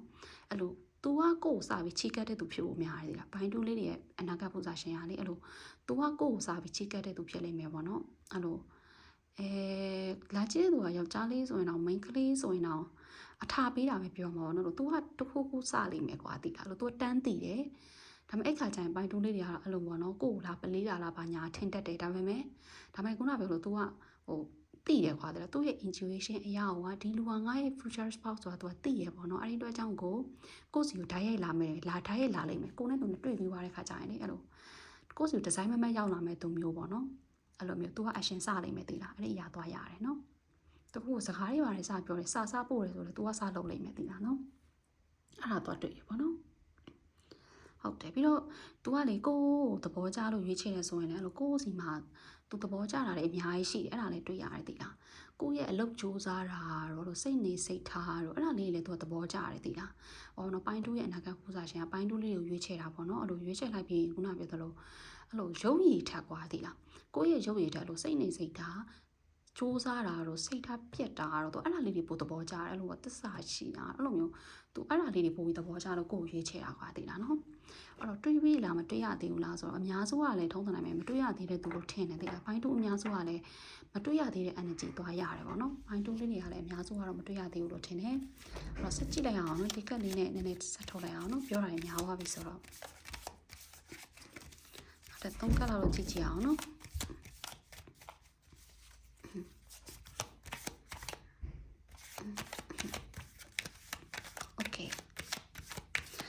်ပြောတော့မတွေ့ရတော့သေးဘူးเนาะအဲ့လိုပွဲတွေဘာတွေမှာတွေ့နိုင်တယ်အဲ့လိုသူကလေအဲ့လိုမီဒီယာနဲ့ပတ်သက်တဲ့အလုပ်လုပ်တာမျိုးတွေအဲ့အနေမှာလည်းစင်ကွာသွားတွေ့တယ်အချို့စာရေးစရာတော့ဖြစ်နိုင်တယ်သိလားစာရေးစရာပေါ့နော်ပိုင်းတိုးလေးရဲ့ future ပေါ့အနာဂတ်ဖူးစာရှင်အဲ့လိုစာတွေဘာတွေရေးတာမျိုးအဲ့လိုမျိုးလေးဖြစ်နိုင်တယ်เนาะအဲ့လိုမျိုးသူကကိုယ့်စီကိုချိကတ်လိမ့်မယ်เนาะကိုယ့်စီကိုချိကတ်လာမှာအခါကျရင်အဲ့လိုတိတာတယ်ပေါ့နော်အဲ့လိုမျိုးလေးဖြစ်နိုင်တယ်အချို့လေးဆိုတော့ယောက်ျားလေးဆိုရင်တော့ main ကလေးကစားပြီးချိကတ်တာမျိုးတွေဖြစ်နိုင်တယ်เนาะသူပြီးတော့နည်းနည်းစိတ်မရှိဘူးသိလားအဲ့လိုကိုယ့်စီကိုချိကလာပြီးပြီဆိုလဲအရင်စိတ်မရှိဘူးတဲ့ energy ကိုရတယ်သိလားသူကတိတ်မဆောင်ချင်ဘူးနော်ကိုကမူပြီးတော့စကားတွေပိုင်းပြန်မပြောအချိန်ဆိုရတယ်ဆိုတော့တိတ်ပြီးတော့သဘောမကျအဲ့လိုစိတ်မရှိဘူးကွာသိလားအဲ့ဒီ energy လည်းရတယ်အဲ့လိုကိုဆိုလဲသူကအဲ့လိုတခုခုဆိုရင်လှုပ်ချင်တာရင်ထားလှုပ်တဲ့ energy လည်းရတယ်သိလားပိုင်းရဲ့ပိုင်းတူးရဲ့အနာဂတ်ပူဇာရှင်ရလေသူကသူအေးအေးဆေးဆေးနေတတ်တာအဲ့လိုမျိုးပေါ့နော်အဲ့လိုသူကလူချစ်လူခင်လည်းများတယ်သိလားလို့သူ့လူတွေကလည်းချစ်ကြတယ်အဲ့လိုမျိုးဒါမဲ့လို့တော့တကူကူလုံးမယ်ဆိုရင်စိတ်မရှိဘူးထားလို့တတ်တဲ့အချင်းရှိတယ်လို့ချိန်ဆွဲတာပါညာသိမကြိုက်ဘူးပေါ့နော်အဲ့လိုမျိုးသူကလေးနဲ့သူတော့အဆင်ပြေတယ်ပေါ့နော်ပိုင်းတူရဲ့ဟိုဟာလေးကအနာဂတ်ပူဇာရှင်မိသားစုတွေမှာဆိုလဲတခါလေတူဦးဒီတော့သားတော့တူဦးဒီတော့သမီးတို့ဖြစ်တတ်တယ်သိလားနော်မိသားစုကလည်းသူ့အရင်ချစ်တယ်သိလားသူကချစ်ခံရတယ်နော်ကြည့်ယူလိုက်မယ်ဒီကတော့ပိုင်းဝမ်းမှာလည်းကြာလာမသိအချို့လေး Libra တွေပါတယ်ဖြစ်နိုင်တယ်ဟုတ်တယ်အဲအကြောင်းလေးဟိုသူ့ရဲ့ relationship တွေပါတယ်တော့အရန်ဟိုဟာဖြစ်တဲ့ကြတော့အဲ့လိုအလေးထားတယ်တော့ဘာလို့ကြတော့ဟိုဟာဖြစ်နိုင်တယ်ဒီကလေဟုတ်တယ်အချို့လေးတွေပိုင်းဝမ်းလာကြည့်တာနော်ဒီဟာပိုင်းဝမ်းမှာတော့လည်းထွက်တယ်ဟိုဒီမှာဒီနေရာမှာပဲထွက်တာဒါနောက်ဆုံးကတ်လေနော်ပိုင်းဝမ်းလာကြည့်တာအချို့လေးတွေနော်โอเคဘယ်လိုလဲဆိုတော့ရပြီ energy ကသူလူလိမ့်မယ်တည်လားဒီမှာ cherry energy ကမနော်နှစ်ခုတည်လားဒီမှာလေရင်းနှကောင်လူလိမ့်မယ်ဆိုရှင်းပြမယ်ပါနော်ဘယ်လိုလဲဆိုတော့ဒီပိုင်းတိုးလေးတွေအနာဂတ်ပူဇာရှင်ဟာလေကိုယ်နဲ့တွေ့ပြီးသွားရင်ခုနပြောသလိုပဲကိုယ်ကိုစာချီကက်လိမ့်မယ်လို့ပြောတယ်မလားအဲ့ဒီအချိန်မှာလေကိုကဟိုပါလေအဲ့လိုကိုကအခြားတယောက်ကိုစိတ်ဝင်စားတာမျိုးဒါမှမဟုတ်ကိုအဲ့လိုသူကကွာအဲ့လိုကိုကမူးနေရဆိုရင်တော့ကိုကိုရအောင်ယူမယ်ဆိုတော့ကအဲ့လိုအခြားကိုစီမှာအခြား option တွေရှိနေရဆိုရင်တော့မော်နော်ဒီပိုင်းတူးရဲ့ အနာဂတ်ပူဇာရှင်ရပါတော့ခုနပြောသလိုကိုယ်စီမှာအခြား option တွေရှိတယ်ဆိုတော့ကိုယ်အရာယူမဲ့သူမျိုးเนาะအဲ့လိုမျိုးပြောတာအဲကြောင့်ကိုကအဲ့လိုပေါ့နော်လိုက်ရတာမျိုးပေါ့နော်ဆိုလိုတာအဲ့လိုကိုယ်စီမှာအခြား option တွေရှိနေမယ်ကိုယ်လိုက်တဲ့သူတွေပိုင်းတူးလေးကိုလိုက်တဲ့သူတွေအဲ့လိုအခြားလူတွေရှိနေရဆိုတော့သူကအရာယူမဲ့သူမျိုးအဲကြောင့် cherry energy နဲ့ candle sauce energy နဲ့အဲ့လိုမျိုးပေါင်းလိုက်တာပေါ့နော်သူကကိုယ်ရအောင်လိုက်မှာအဲ့လိုမျိုးအဲကြောင့်သူသိတယ်အဲကြောင့်လေကိုနဲ့တွေ့ပြီးသွားတာကြရင်ကိုကသူ့ရဲ့နာကပူဇာရှင်ဆိုတာသူသိရတော့ရအောင်လိုက်လိမ့်မယ်သိလားเนาะအဲ့လိုမျိုးအခါကျကိုကတော့အဲ့လိုဘသူ့ကိုစိတ်ဝင်စားရမှာကိုကတော့သိမှာမဟုတ်သေးလားပိုင်းတူးလေးတွေကလေကိုကတော့တွေ့ပြီးသွားရင်အဲ့လိုပေါ့နော်ငါရဲ့ပူဇာရှင်မှန်းဆိုတာကြိုပြီးသိမှာမဟုတ်ဒါပေမဲ့ तू ကသိတယ်အဲ့လို तू လိုက်လိမ့်မယ်သိလားเนาะကိုလိုက်တဲ့ energy ရတယ်အဲ့လိုမျိုးအခြားသူတွေအားလုံး तू လုံးဝလိုက်မမီအောင် तू စူးစမ်းလိမ့်မယ်သိလားကို attention တွေပေးလိမ့်မယ်ကိုကြွေဝအောင်သူလုပ်လိမ့်မယ်ကွာတည်လားလို့မျိုးသူမှ technique လေးတွေရှိနီးနှန်းလေးတွေရှိတယ်ပေါ့နော်ဘိုင်းတူရဲ့ဒီအနာဂတ်ပူဇာရှင်အဲ့လိုမျိုးသူကိုကြွေဝအောင်သူလုပ်နိုင်တယ်ကွာတည်လားအဲ့လိုမျိုးပြီးတော့အဲ့လိုဟွာပေါ့နော်ကိုကအဲ့သူနဲ့တွေ့တဲ့အချိန်မှာကိုမှအဲ့လိုစိတ်ဝင်စားတဲ့သူတွဲနေတဲ့သူရှိရဆိုရင်တော့အဲ့လိုကွာသူကိုအရာယူလိမ့်မယ်တည်လားအဲ့ဒီ energy ကိုရတယ်တည်လားဒါပေမဲ့တခုတော့ရှိတော့နော်လို့ကိုကလည်းအဲ့ဒီကိုရဲ့ relationship ကအဆင်မပြေတာမျိုးအဲ့လိုတခုခုရှိနေမယ်ကွာတည်လားကိုကအခြားလူကိုဖျက်ချပြီးတော့သူနဲ့တွဲလိုက်ရတာအဲ့လိုမျိုးလေးရှိနိုင်တယ်သိလားနော်အဲ့လိုမျိုးတခုခုရှိနိုင်တယ်နော်ပြီးတော့လို့ပေါ့နော် Libra sign တွေပါတယ်လည်းဖြစ်နိုင်တယ်သူကအဲ့လိုမျိုးလူချစ်လူခင်များတာပေါ့နော်အဲ့လိုမျိုး Libra sign တွေပါတယ်ဖြစ်နိုင်တယ်ဟိုနော်မတွေ့ရသေးဟုတ်တယ်အမျိုးလာမှာနော်သူလေခုနကပြောလို့ကိုနဲ့တွေးလိုက်တယ်လို့မှတစ်ခါတော့တွေးလိုက်တယ်ဆိုရင်တော့သူကအဲ့လိုပြီးနောက်နေ့ကျစားလာပို့ပြီးအဲ့လိုမျိုးသူလိုက်မှာနော်ကိုလိုက်တဲ့ energy ရတယ်ဒီကက်ကလေးကပိုင်းဝမ်းမှာလည်းဒီနေရာမှာပဲသိလားပိုင်းတူးမှာလည်းဒီနေရာမှာအချို့နေကြတော့ပိုင်းဝမ်းလာကြည့်ရလေးဖြစ်နိုင်တယ်ဒီကက်နဲ့ကြည့်ရမပြောရသေးဘူးပေါ့နော်ဒါကတော့တဲ့အဲ့ရတယ်ဒါပေမဲ့ကက်ကနေရာတို့မဲ့ရတဲ့ message ကတော့မတူဘူးသူကလေအဲ့လိုပိုင်းတူးရဲ့ဒီအနာဂတ်ပူဇာရှင်ကကြတော့ကိုနဲ့တွေ့ပြီးရင်သူဝေးနေရတာမကြိုက်ဘူးသိလားပိုင်းတူးရဲ့ future spouse ပေါ့နော်ဒီပူဇာရှင်ကလည်းအဲ့လိုကိုနဲ့ဝေးရတာတိတ်တဘောမကြဘူးเนาะအဲ့ဒီ energy သွားရတယ်အဲ့လိုမျိုးဟိုလိုဝေးအမှ long distance နေပါတယ်ဆိုသူအဲ့ဒါမျိုးသဘောမကျအောင်သိလားအဲ့လိုမျိုးသူမ try ချင်အောင်သိလားအဲ့ဒါမျိုးရတယ်အဲ့လိုကိုကအခြားလူတွေ cut out လုပ်ပြီးတော့ခုနပြောတဲ့အတိုင်းပဲထားခဲ့အောင်လို့သူစူးစမ်းလိုက်မယ်ကိုကိုအရာယူလိုက်မယ်သိလားနော်ဒါချစ်တော့ယောက်ျားလေးဆိုလဲတူတူပဲအမင်းကလေးကအဲ့လိုမျိုးအဲ့လိုမျိုးဟိုကဖြစ်တဲ့သိလားအခြားလူတွေအားလုံးကိုဖြတ်ကျော်ပြီးတော့ကိုကိုအရာယူမဲ့သူမျိုးနော်အဲ့ဒီ energy ကိုရတယ်နော်ဟုတ်တယ်အဲ့ဒါသူပလန်ဆွဲပြီးတော့ကိုကိုရအောင်လိုက်မှာနော်ဒီ Justica ကတော့ခုနကလည်းပြောသွားတယ်ဗောနော်မိသားစုပဲပေါ်တယ်ဟုတ်တယ်ခုနကလည်းမိသားစုပေါ်တယ်သူမိသားစုချမ်းသာလောက်တယ်သိလားအဲ့ဒါခုနကလည်းရတဲ့ message ပဲဗောနော်မပြောလိုက်တဲ့ခါကျတော့ခုနောက်တစ်ခါထပ်ရတယ်ဒီ message ပဲဗောနော်သူမိသားစုမှာလည်းချမ်းသာသူမိသားစုဒီနောက်ခံ background တောင်းနေသိလားနော်အဲ့ဒါရတယ်မိသားစုနောက်ခံ background တောင်းနေဗောနော်ဟုတ်တယ်တားရရနာသမီးရနာတွေအဲ့လိုအချို့ဆိုတူဒီတော့ဒါမှမဟုတ်အချို့ဆိုမောင်နှမ2ယောက်သူကအကြီးတွေပါတယ်အဲ့လိုမျိုးအကြီးတွေပါတယ်ဖြစ်နိုင်တယ်နော်ဟုတ်တယ်အချို့ဆိုတော့တယောက်တည်းတူဒီတော့သားတူဒီတော့သမီးအဲ့လိုမျိုးလေးဖြစ်နိုင်တယ်သူမဟုတ်ရင်ကိုအခုလာကြည့်တဲ့ဘိုင်းတူလေးတွေမှာလည်းတူဒီတော့သားတို့တူဒီတော့သမီးတို့အကြီးတို့ကတော့ဖြစ်နိုင်တယ်မောင်နှမတွေထဲမှာကိုကအကြီးပေါ့နော်အဲ့လိုမျိုးလေးလည်းဖြစ်နိုင်တယ်ဒီ energy တွေရတယ်ပေါ့နော်အခြားတော့အများကြီးပြောချင်မှမရှိပါဘူးအများကြီးလည်းပြောပြသွားပြီဆိုတော့နော်အဲ့လိုစကားပြောရင်လည်းအချက်လက်ကြနေတော့ပြောတတ်တယ်သီလားပိုင်းတူးလေးအနာဂတ် future spouse ပေါ့နော်ပူဇာရှင်ကတော့စကားပြောရင်အဲ့လိုလေးပြန်ညင်းလို့မရတော့အချက်လက်ကြနေတော့ပြောတတ်တယ်သီလားအဲ့ဒါလေးတွေသိတာတဲ့အချက်ကလေးပေါ့နော်သူရဲ့ personality မှာဆိုတော့အဲ့လိုစကားပြောပြီးဆိုတော့တစ်ဖက်လူပြန်ညင်းလို့မရဘူးသီလားအချက်ကြအဲ့လိုအချက်လက်ကြ fact တွေနဲ့သူပြောတတ်တယ်သီလားဒါသူရဲ့ personality ကထွက်လာတဲ့တစ်ချက်ပေါ့နော်အဲ့လိုမျိုးအဲ့တော့သူနဲ့ပြန်ညင်းဖို့တွေပါတယ်တော့အဲ့လိုပြီးတော့အမှန်တရားပဲသိတာသူကလေအမှန်တရားဘက်ကရက်တည်တာသူအဲ့လိုမျိုးသိတာနော်အဲ့လိုမတရားတာရဲ့ဘာတွေသူသဘောမကျအောင်သူကအဲ့လိုလုံးဝသူ့ရဲ့စိတ်ကိုစိတ်နေစိတ်ထားတွေအဲ့လိုသွားတာအမှန်တရားဘက်ကရက်တည်တယ်သူအဲ့လိုမျိုးသိလားအမှန်တရားဘက်တော့ဒါအဲ့လိုမျိုးအကြောင်းတငယ်ချင်းတွေဆိုလဲသူကအဲ့လိုသစ္စာရှိတယ်အဲ့လိုမျိုးသူကအရဟန်တော့သူ့ personality ကလုံးဝ sharp ဖြစ်တယ်အဲ့ကြောင့်ပိုင်းတူးလေးတွေကခုနကလည်းပြောလိုက်တာเนาะအဲကြောင့်ကိုယ့်ကိုရွေးချယ်တယ်ဆိုတာလည်းလေရုပ်ရည်ထက်အဲ့လိုကိုယ့်ရဲ့စိတ်နေစိတ်ထားတော့သဘောကျလို့ရွေးချယ်တာခုနကပြောသူ့ရဲ့စိတ်နေစိတ်ထားကလည်းအဲ့လိုအရန်လုံးကအပြင်ပန်းကြည့်တော့မသိတာတော့အဲ့လိုပျော်နေတတ်တယ်ဒါပေမဲ့တကယ်တမ်းခုနကပြောသူအဲ့လိုမတရားတာတွေပါလေဆိုသဘောမကျဘူးတရားမျှတမှုလိုလားတယ်အဲ့လိုမျိုး relationship ဆိုလည်းတူတူပဲပေါ့နော်အဲ့လို relationship မှာမမျှတတဲ့ relationship လို့တယောက်တည်းရပဲကောင်းပေးနေရမျိုးတွေတော့သဘောမကျအောင်အဲ့လိုမျိုးဒါမဲ့လေကိုနဲ့တွေ့ပြီးသွားရင်သူကအနစ်နာခံနိုင်မယ်သိလားအများကြီးအနစ်နာခံနိုင်မယ်သိလားအဲ့ဒီ energy သွားရတယ်နော်တော်တော်ကောင်းပါတယ်ဘိုင်းတူလေးရဲ့ future spot ကလည်းနော်အဲ့တော့တော်တော်လေးပြောရတယ်ပေါ့နော်အဲ့လို long term list နေပါဖြစ်နေသူမရမကစူးစမ်းနိုင်မယ်သိလားသူအဖြစ်မခံအောင်အဲ့ဒီဟာလည်းသွားတွေ့ရနော်သူမကြိုက်ဘူးအဖြစ်မခံဘူးပေါ့နော်အဲ့လိုမျိုးโอเคအဲ့ဆိုနောက်ဆုံးကက်ကလေးကြည့်လိုက်အောင်နော်ပြောတာလည်းများသွားပြီဆိုတော့ forgiving and learning နဲ့ဒီကက်ရဲ့အဖြေကိုတစ်ချက်ကြည့်အောင်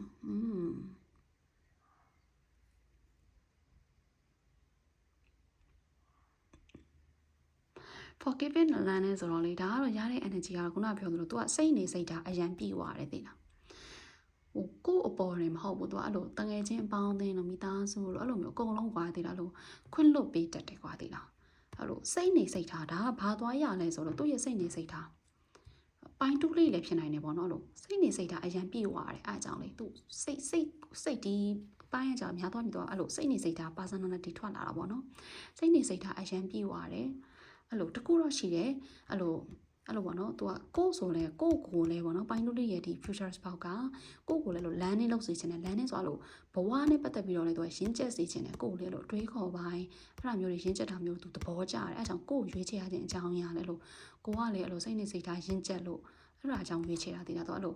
ဘဝနဲ့ပတ်သက်ပြီးတော့အဲ့လိုမျိုးရင်းချက်တာမျိုးတွေသူသဘောကျတယ်ဘဝသင်ခန်းစာတွေရှိတာမျိုးသူကိုယ်တိုင်လည်း land လုပ်ရတာမျိုးသဘောကျတယ်အဲ့လိုမျိုးပေါ့နော်ပြီးတော့ကိုဆိုအရန်ခုနကလည်းပြောလိုက်တယ်နော်အနစ်နာခံပေးလိမ့်မယ်ကိုပေါ့အရန်ကောင်းပေးလိမ့်မယ်သေးတာဒီပိုင်းတူးလေးရဲ့ future spot ကလေအဲ့လိုပေါ့တခါလေကျအဲ့လိုဒီကက်ကတော့စားတက်ရေးထားတာပေါ့နော်ဒါပေမဲ့ရတဲ့ energy ကတက်အဲ့လိုမျိုးလေးလည်းရှိတယ်သိလာ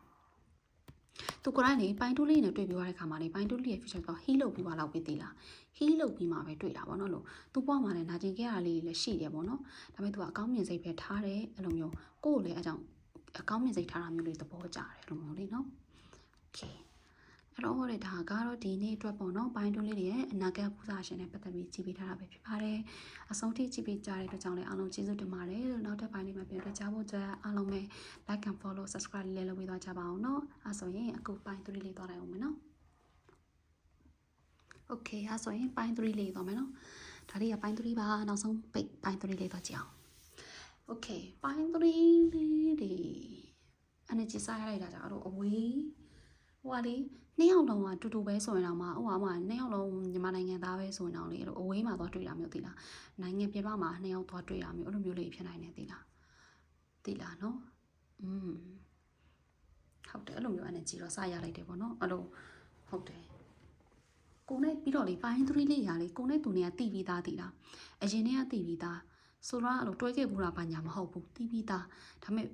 အဲ့လိုပြီးတော့မှအဲ့လိုနှစ်တည်းအကြာကြီးပြီးတော့မှသူနဲ့ကိုယ်နဲ့ relationship တွေဝင်သွားတာအဲ့လိုမျိုးဖြစ်နိုင်နေသေးလားနော်ပိုင်း3လေးနော်အဲ့ဒီ energy လည်းရတယ်အဲ့လိုမျိုးဖြစ်နိုင်တယ်အချို့လေးတွေကတော့မသိရသေးဘူးတဝက်လောက်ကတော့တဝက်မဟုတ်ဘူးဟိုမှာ3ပုံလိုက်3ပုံ1ပုံလောက်ကပဲမသိတာ3ပုံ2ပုံလောက်ကဒီလူနဲ့ကလေတည်ပြီးသားဒါမှမဟုတ်အဲ့လို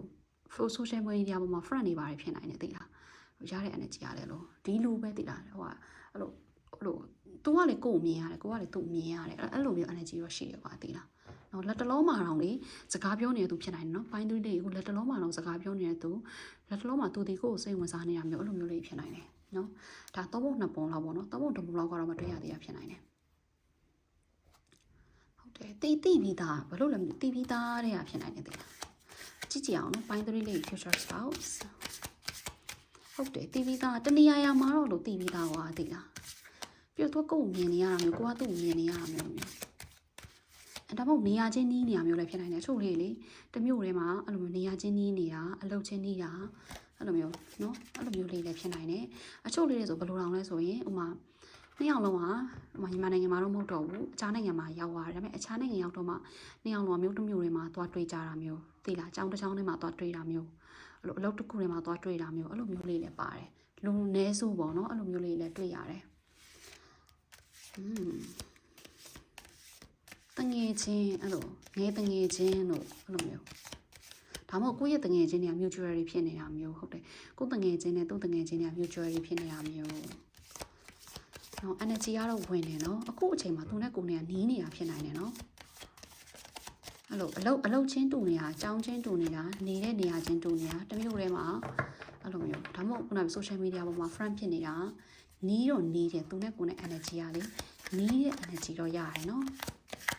နောက်ဆက်ကြည့်အောင်မှန်ကြည့်ကြည့်အောင် energy ရတော့ဝင်လာပြီ yes တကယ်တော့ထွက်လာပြီဟုတ်ပါနီးပါတယ်ဟဲ့အများကြီးထွက်ချလာတယ်တကယ်ပဲဟိုကဖြစ်တယ်အနေနီးတဲ့ energy ပေါ့နော်အဲ့ဒါရေးရတယ်အဲ့ divine guidance ရယ် hey the lovers တဲ့ကြည့်ပါအောင်ခုနကလည်းပြောလိုက်တယ်နော်အခုချိန်မှာသူနဲ့ကိုယ်နဲ့ကစကားပြောနေရလားသိနေတာလား King of Cups တဲ့ yes ကိုသူကလေကိုယ်သဘောတောင်ကြာနေလောက်တယ်အခုချိန်မှာတီးပြီးသားသူဆိုရင်ပေါ့နော်အဲ့လိုတီးပြီးသားသူတွေကဆိုလေကိုကအဲ့ကြောင့်သူအကုတ်သဘောကြာနေတာမျိုးတွေဖြစ်နိုင်တယ်သိလားအဲ့လိုမျိုးလေလက်တလောထဲမှာအောင်လေနော် divine guidance တဲ့နော်ဒီကလေအဲ့ကြောင့်လေ guidance အရာကိုသူနဲ့ကိုယ်နဲ့လာတွေ့တာအဲ့လိုမျိုးတနေရာမှာစုံမပြီးသားအခုထပ်တွေ့တယ်ပြီးတော့လေသူနဲ့ကိုယ်နဲ့တွေ့ဆုံမှုကလို့ထက်ကတွေ့တာမျိုးဖြစ်တတ်တယ်သိလားအဲ့လိုတနေရာမှာတွေ့တယ်ပြီးရင်နောက်တနေရာမှာထပ်တွေ့ပြန်အောင်ပြီးနောက်တနေရာမှာလို့ထပ်တွေ့မထင်မှတ်ပဲကွာသေးလားမထင်မှတ်ပဲနဲ့လို့ထပ်တွေ့တာမျိုးတွေဖြစ်တတ်တယ် divine guidance အဲ့လိုမျိုးပုံစံမျိုးဖြစ်တတ်တယ်သိလားအဲ့လိုပွဲတွေပါတက်တယ်ဆိုရင်လည်းအဲ့လိုတငယ်ချင်းမွေးနေ့ပွဲတွေပါဆိုလည်းအဲ့လိုပဲသူနဲ့ကိုယ်နဲ့တွေ့လိုက်တယ်ဒါပေမဲ့တငယ်ချင်းမဟုတ်ဘူးပေါ့နော်တွေ့လိုက်တယ်ပြီးနောက်တနေရာမှာလို့ထပ်တွေ့ပြန်ရောအဲ့လိုမင်္ဂလာဆောင်တွေမှာတွေ့တာမျိုးအဲ့လိုထပ်တွေ့တာမျိုးတွေဖြစ်တတ်တယ်သိလားအဲ့လိုမျိုးပေါ့နော်အစပိုင်းပေါ့နော်အစပိုင်းမှာအဲ့လိုမျိုးလေးရှိတယ်အဲ့လိုចောင်းတွေပါတယ်ဆိုလည်းခုနပြောသလိုပဲចောင်းသွားတူတာမျိုးအဲ့လိုမျိုးအတန်းတူတာမျိုးအဲ့လိုမျိုးအဲ့လိုအစပိုင်းမှာမသိဘူးကွာအဲ့လိုထက်ကတွေ့တာမျိုးလေးဖြစ်နိုင်တယ်သိလားနော်तू ကစပြီးစိတ်ဝင်စားတာဖြစ်ဖို့များတယ်နော်မိန်းကိုကကြည့်တာမိန်းကလေးဆိုရင်တော့ तू ကယောက်ျားလေးဆိုရင် तू ကစပြီးစိတ်ဝင်စားတဲ့သူဖြစ်ဖို့များတယ်သိလားနော်ကြည့်လိုက်အောင်နော်ဟုတ်တယ် France အဲ့ကြောင့် teacher တို့ France တို့ဆိုအဲ့လိုမျိုးပြတော့ကိုအပေါ်လေအများကြီးအဲ့လိုအချမ်းညံကောင်းနေပေးလိမ့်မယ်ပြီးတော့ဆရာတယောက်လိုပေါ့နော်ကိုလမ်းညွှန်ပေးလိမ့်မယ်သိလားနော်ဒီကိုရဲ့ future spouse ကပေါ့နော်တယောက်မဟုတ်တယောက်ကပေါ့နော်အဲ့လိုတယောက်နဲ့တယောက်ကအဲ့လိုမျိုးကိုကလည်းသူ့လမ်းညွှန်ပေးလိမ့်မယ်သူကလည်းကိုလမ်းညွှန်ပေးလိမ့်မယ်လို့ကိုမသိတာတွေဆိုသူရှင်းပြမယ်သူမသိတာတွေဆိုကိုရှင်းပြမယ်လို့တယောက်နဲ့တယောက်ကလုံးဝ front ပုံစံမျိုးသွားတာပြီးတော့အသက်သိမကွာတော့ဘူးသိလားပိုင်းသွေးလေးလေအသက်အရင်ကြီးမကွာတော့အချို့တွေဆိုရွယ်တူတောင်ဖြစ်နိုင်တယ်သိလားအဲ့လိုတယောက်နဲ့တယောက်ကအဲ့လိုတငယ်ချင်းလိုမျိုးပဲကွာသိလားအကြောင်းအချို့တွေဆိုတငယ်ချင်းကနေကြီးစားဖြစ်သွားတာအဲ့လိုမျိုးတွေလည်းဖြစ်နိုင်တယ်သိလားနော်အဲ့လိုမျိုးပေါ့နော်အချို့တွေဆရာတွေဘာတွေဖြစ်နိုင်တယ်ဒီပိုင်း3ရဲ့ futures ပေါ့ကွာလေဆရာတွေဘာတွေဖြစ်နိုင်တယ်ကျောင်းဆရာအဲ့လိုဆရာအဲ့လိုမျိုးပေါ့နော်တခါလေဒါမှမဟုတ် तू ကကိုယ်ဆရာလောက်တာလည်းဖြစ်နိုင်တယ်နော်ဆရာလောက်တာမျိုးအချို့တွေကြာအဲ့လိုဆရာနဲ့ကျောင်းသားနဲ့ relationship ပေါ့နော်ဆိုတော့ကအချစ်ရေးပေါ့အဲ့လိုမျိုးလည်းဖြစ်သွားနိုင်တယ်ဒါပေမဲ့အဲ့လိုအချို့လေးတွေပြောတာနော်အချို့လေးတွေလူနှန်းစုနော်အဲ့လိုအဲ့ energy ရလိုက်လို့ပေါ့နော်ရလိုက်လို့ပြောလိုက်တာအဲ့လိုအချို့လေးတွေလူနှန်းစုတော့ကတော့အဲ့လိုမျိုးလေးဖြစ်နိုင်တယ်နော်Okay the lovers တဲ့ခုနပြောသလိုပဲလက်တလုံးမှာဟိုလေအချုပ်ပိုင်း3လေးကြာတော့လေလက်တလုံးမှာအောင်သူနဲ့ကိုယ်နဲ့ကစကားပြောနေရမျိုးလေးဖြစ်နိုင်တယ်နော်စိတ်ဝင်စားနေရမျိုးတယောက်နဲ့တယောက်စိတ်ဝင်စားမှုရှိနေရမျိုးဖြစ်နိုင်တယ်ဒါမှမဟုတ်ရင်လည်းဘယ်လိုလဲဆိုတော့သူနဲ့ကိုယ်နဲ့ကဒီချစ်သူကြီးစားဘဝမှာအကြာကြီးတွေ့ရတာဥမာတနေ့2နှစ်လောက်တွဲပြီးလက်မင်္ဂလာဆောင်ကအဲ့လိုမဟုတ်ဘူးပေါ့နော်ချစ်သူရေးစားပွားမှာနဲ့အကြာကြီးတွဲရတာအကြာကြီးတွဲပြီးတော့မှပဲမင်္ဂလာဆောင်ရတာအဲ့လိုမျိုးတွေလည်းဖြစ်နိုင်တယ်သိလားနော်မင်္ဂလာဆောင်မှုအတွက်ဒီချစ်သူရေးစားပွားမှာနည်းနည်းလေးကြာမယ်ပေါ့နော်3နှစ်4နှစ်အဲ့လိုအများကြီးပေါ့နော်အဲ့တက်လည်းကြာနိုင်တယ်ပေါ့နော်အဲ့လိုမျိုးလည်းဖြစ်နိုင်တယ်ပေါ့နော်ပြီးတော့ဒီသူနဲ့ကိုယ်နဲ့ relationship ကိုမိဘတွေကသဘောကျတယ်သိလားနှစ်ဖက်မိဘသဘောတူတဲ့ relationship ဖြစ်ဖို့များတယ်နော်သူမိဘကလည်းသဘောတူတယ်ကိုမိဘကလည်းသဘောတူတယ်နှစ်ဖက်မိဘသဘောတူတဲ့ relationship ဖြစ်လိမ့်မယ်နော်လောကတပိုင်းလေးခိုက်တယ်နော်ဒီလူကအဲ့လိုမျိုးပေါ့မထင်မှတ်ပဲနဲ့အဲ့လိုမျိုးဒါကိုယ့်ရဲ့ futures ဘောက်ကအဲ့လိုမျိုးနော်လုံးဝမထင်မှတ်ပဲနဲ့အဲ့လိုဖိုးစာပါလာတယ်ပြောတာနော်ရေစက်ပါလာတယ်ဖိုးစာပါလာတယ်သူအဲ့လိုမျိုးအဲ့လိုကိုယ်အရင်ချစ်ပေးလိုက်မယ်နော်ပြီးတော့သုံးတဲ့ခုနဲ့အဲ့လို energy ကြိုက်တယ်ကွာသိလားလို့ရီးစရာတွေပါတယ်လက်ခါလေးကျရင်လို့နှစ်ယောက်သားရီးစရာတွေပါတယ်ပြောပြီးရင်းနေတတ်တာမျိုးတွေရှိရကွာသိလား energy ကြိုက်တယ်အဲ့လိုလူငယ် type လေးပဲသွားတာပေါ့နော်အသက်ငယ်လို့ဆိုရင်တော့အဲ့လိုပုတ်ပါနှစ်ယောက်ကလေဟန်နောက်ထွက်တာမျိုးတွေအဲ့လိုအရန် energy ကြိုက်တယ်ပြီးတော့တငယ်ချင်းတွေနဲ့အဲကြောင့် mutual friend တွေရှိနိုင်တယ်သိလားနော်အဲ့လိုမျိုးတွေလည်းတွေ့ရတယ် okay King of Cups ကတော့ခုနပြောသလိုပေါ့နော် तू ကစမဲ့သူဖြစ်နိုင်တယ်နော်तू ကစကိုပြီးကိုချီကမဲ့တဲ့သူအဲ့လိုမျိုး तू ကစပြီးဖွင့်ပြောမဲ့သူမိန်းကလေးဆိုရင်ပေါ့နော်မိန်းကလေးဆိုရင်တော့တစ်ပတ်ဒီဖူးစာရှင်ယောက်ျားလေးကစပြီးဖွင့်ပြောမဲ့သူတွေပါတယ်ဖြစ်နိုင်တယ်နော်အဲ့လိုမျိုးပေါ့နော် okay သူ သူကဟောပေါ့နော်ဟုတ်တယ်အစပိုင်းမှာအဲ့လိုသူနဲ့ကိုနေကမချစ်သေးဘူးမကြိုက်သေးဘူးပြီးတော့မှတဖြည်းဖြည်းနဲ့လို့ချစ်သွားကြိုက်သွားတာအဲ့လိုမျိုးလေးဖြစ်နိုင်တယ်သိလားနော်တန်ရောစင်တွေ့သွားတာအဲ့စကလုံးပြောတာနော်တန်ရောစင်တွေ့သွားတာမျိုးလေးဖြစ်နိုင်တယ်ပေါ့နော်โอเคအများကြီးပြောလိုက်ပြီဆိုတော့တက်ကက်လောက်ယူကြည့်အောင်နော်တက်ကက်လေးနဲ့ကြည့်ကြည့်အောင်အများကြီးဖြစ်သွားပြီဆိုတော့လေတက်ကက်လေးနဲ့ပတ်ကြည့်လိုက်အောင်တက်ကက်နဲ့တော့ပြီး3ကက်လောက်ပဲနော်ဟုတ်ပြီပျော်သွားလိမ့်မယ်နော်အဲ့လိုမျိုးပြီးအိမ်နေပါတူတူပဲဖြစ်ပြီးအိမ်ဟောပေါ့မိသားစုကနေခွဲထွက်ပြီးတော့လို့2ယောက်ဟောပေါ့နော်2ယောက်တည်းအိမ်တူတူနေတာအိမ်ရှဲတာဆိုလိုတာကလို့သူ့မိသားစုအိမ်မှာကိုကလိုက်နေတာကိုမိသားစုအိမ်မှာသူကလာနေတာအဲ့လိုမဟုတ်တော့ဘူးသေးလားအိမ်ခွဲနေတာပြောတာတခါကျစကလုံးတွေပြောပြသွားတာအိမ်ခွဲနေတာအဲ့လိုမျိုးနော်အဲ့လိုမျိုးတွေရှိနိုင်တယ်အရန်ချစ်ပေးပါပြီးတော့ခွေးလေးချောင်းလေးတွေမွေးဖြစ်တာကလေးတွေလည်းယူပြလိုက်မယ်သေးလားသူကလေးလေးလည်းချစ်တယ်အဲ့လိုမျိုးလူကောင်းသေးလားလူကောင်းနော်အဲ့လိုမျိုး energy ကအေးချမ်းနေသေးလားသူ့ရဲ့ energy လေးကအဲ့လိုဒါမှမဟုတ်ရင်ပိုင်း3လေးလည်းဖြစ်နိုင်တယ်သေးလားအခုပိုင်း3လည်းဖြစ်နိုင်တယ်ပိုင်း3ရဲ့ energy ကတော့အေးချမ်းတယ်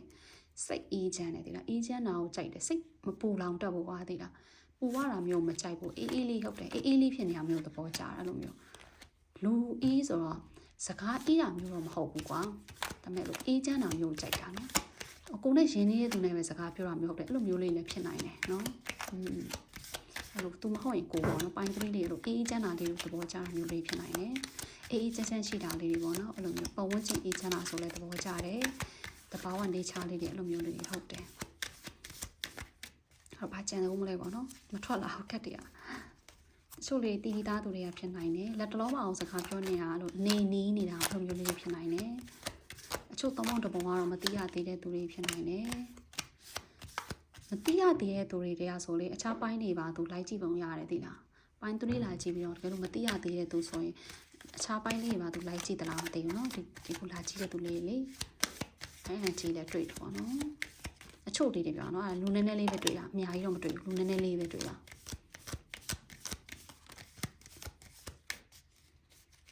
ကလေးတွေပါလိုချင်တယ်သူကလုံးဝကလေးလိုချင်တယ်သိလားဟိုပါဘောနော်ပိုင်း3ရဲ့အနာဂတ်ပူဇာရှင်ကလေးလက်ထပ်ပြီးဝိုင်းသူကလေးပါယူလိုက်မယ်အဲ့လိုမျိုးမိသားစုဘဝထူထောင်တာမျိုးအဲ့လိုမျိုးလေးတွေ့ရတယ်ကောင်းတယ်သိလားနော် energy ကကောင်းပါတယ်မိဘကလည်းသူ့ရဲ့မိဘကလည်းကိုယ့်သဘောကျတာကိုယ့်ရဲ့မိဘကလည်းသူ့သဘောကျအဲ့လိုမျိုးသိလားမိဘသဘောတူတဲ့ relationship အဲ့လိုမျိုးတွေ့ရတယ်မနော်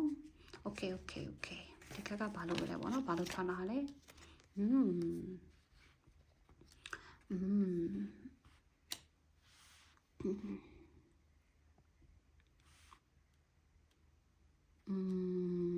okay energy တစ်ချက်ယူကြည့်အောင်နော်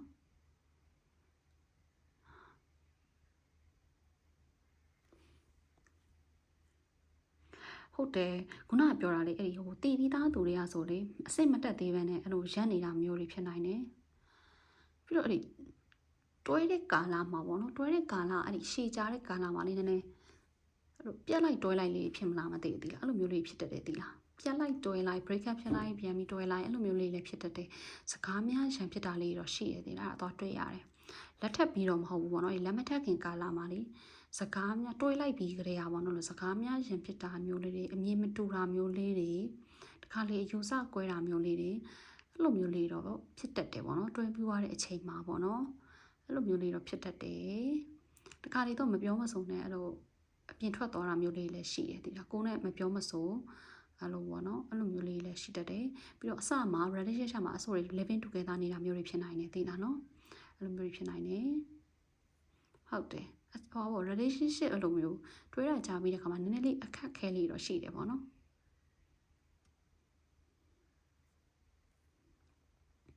အလောက်အကင်မပြောရသေးဘူးเนาะအလောက်အကင်မထွက်လာသေးဘူးဟုတ်တယ်ចောင်းစီရာတွေပါတယ်ဖြစ်နိုင်တယ်เนาะအချို့တွေဟုတ်တယ်စာသင်တဲ့သူတွေပါတယ်ဖြစ်နိုင်တယ်အဲ့လိုမျိုးအချို့တွေ IT technical ဘိုင်းတွေပါတယ်ဖြစ်နိုင်တယ်เนาะအချို့တွေရှိနေတယ်ဘာလို့လဲမသိရှိနေပါတယ်ဘာလို့လာပြလဲမသိဘူးအဲ့လိုမျိုးဖြစ်နိုင်တယ်ပေါ့เนาะတော့ကိုကလေပြီးတော့အဲ့လိုတွဲပြီးတဲ့ခါမှာပေါ့နော်အရန်ရှစ်တာမျိုးတော့အဲ့လိုပြဿနာရှာတာမျိုးဆိုသူမခံနိုင်ဘူးသိလားအဲ့ဒါသွားပြရတယ်ပေါ့နော်ပိုင်းသူတွေရဲ့ဒီအနာဂတ်ဘုရားရှင်အဲ့လိုကိုကပြဿနာရှာတာတခါလေစကားပြောတာလေးဆိုအဲ့လိုသူကစိတ်ရှုပ်သွားတတ်တယ်အခါကျရင်စကားမပြောဘူးအဲ့လိုအခါကျရင် relation ကြီးအဲ့လိုခဏအဲ့လိုပြဿနာတွေတက်တာမျိုးအဲ့လိုမျိုးတွေဖြစ်တတ်တယ်နော်အဲ့ဒါ သူနဲ့ကိုယ်နဲ့တွဲပြီးွားတဲ့ခါကျရင်နော်လက်ထပ်ပြီးရင်လည်းဖြစ်နေတတ်သေးတယ်ဒီလားလက်ထပ်ပြီးရင်လည်းအဲ့လိုနည်းနည်းလေးစကားများတာသူကတခါလေအဲ့လိုဂယုမဆိုင်ပဲနဲ့အဲ့လိုသူ့ပုံစံပေါ့နော်ဒါပေမဲ့မချစ်တာမဟုတ်ဘူးနော်ချစ်တယ်ဒါပေမဲ့အဲ့လိုမျိုးကိုကအရန်ရှစ်တာမျိုးတွေပြဿနာရှာတာမျိုးဆိုသူမခံနိုင်ဘူးသိလားအဲ့လိုမျိုးသူမခံနိုင်ဘူးအဲ့ဒီပုံစံမျိုးတွေ့ရတယ်နော်ပြီးတော့ဒီကတ်တွေကတော့ကောင်းတယ်ပေါ့နော်ဒီကတ်ရဲ့ energy ကိုတစ်ချက်ကြည့်အောင်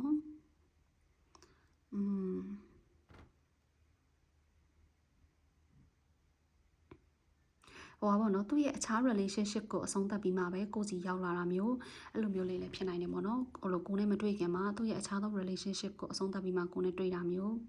အဲ့လိုမျိုးပေါ့နော်အချို့လေးဆိုသူ့ရဲ့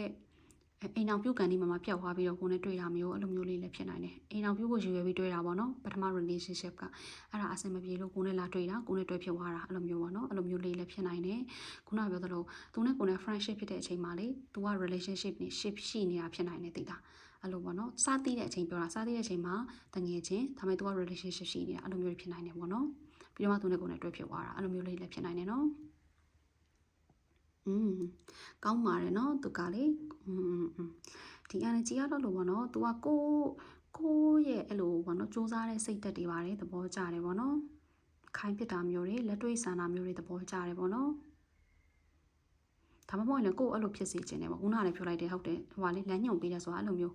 ကိုအဲ့လိုမျိုးအခုလိုဟောပေါ့နော်ကလေးလိုမျိုးလောက်တာမျိုးတွေသူတစ်ခါလေကြာရင်သဘောမကျဘူးသိလားအဲ့လိုမျိုးတွေတွေ့ရတယ်အဲ့လိုရင်းချက်တာမျိုးလက်တွေ့ဆန္ဒမျိုးအတွေးခေါ်ရင်းချက်တာမျိုးအဲ့လိုမျိုးစကားပြောတိမ်မွေးတာမျိုးအဲ့လိုမျိုးလေးတွေသူသဘောကျတယ်ဒါမှကိုကအဲ့လိုမဟုတ်ဘူးဆိုရင်လည်းကိုနဲ့တုံနဲ့တွေ့ပြီးခါကျတော့သူကနည်းနည်းလေးပုံသွင်းလိမ့်မယ်သိလားနော်ပိုင်းသွင်းလေးရဲ့ဒီဖူးစာရှင်ကလေအဲ့လိုတွေ့ပြီးသွားတဲ့ခါကျရင်ကိုအဲ့လိုပုံစံမျိုးရအောင်သူနည်းတော့တွန်းလိမ့်မယ်ကွာသိလားလို့ပုံသွင်းလိမ့်မယ်သိလားမကောင်းတာတော့မဟုတ်ကောင်းတာပေါ့နော်ကိုကိုကောင်းစေချင်တာအဲ့လိုမျိုးခုနကလည်းပြောလိုက်တာကိုပို့ပြီးအတွေးခေါ်ရင်းချက်လာစေချင်တယ်အဲ့လိုပုံစံမျိုးဘက်ကိုသူကသွားတာပေါ့နော်ပို့ပြီးဒီဘဝနဲ့ပတ်သက်ပြီးတော့လည်းပို့ပြီးရင်းချက်လာစေချင်တယ်အဲ့လိုအဲ့ဒီဘက်ကိုသွားတာဆိုသူက